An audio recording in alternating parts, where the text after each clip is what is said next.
As we get into the late part of the growing season in cotton, one of the decisions that growers have to make is when to get started on harvest aid applications, use of materials like defoliants and desiccants to prepare the crop for harvest, get the leaves removed, hopefully open up some of the late season bolls.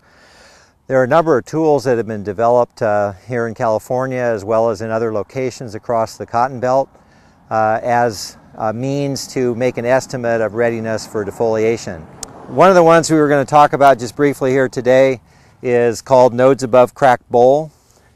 And this is basically an idea that since the cotton bolls develop, mature, and open progressively as you go up the plant and out the branches, at some point, if you have an open boll in the upper part of the plant, it's a pretty good indication that there's a lot of open bolls also potentially down further below in the canopy.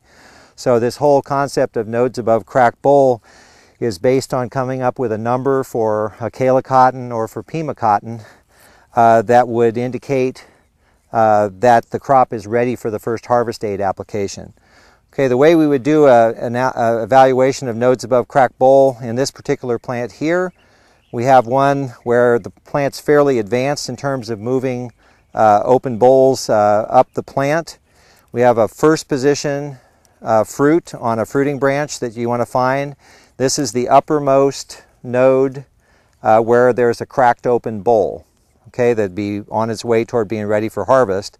And then what we would count to look at nodes above cracked boll is nodes that have bolls on them above this uppermost cracked boll that have good potential for actually opening and be something that can be harvested. In this particular plant then we have this uppermost nodes above cracked boll, uppermost cracked boll right here. We can go up one node, a second node, and then above that none of these other nodes have any well-developed bolls on them. So in this particular case we probably have 1-2 nodes above cracked boll. This one normally would have been one that we would have already called for doing a harvest aid application.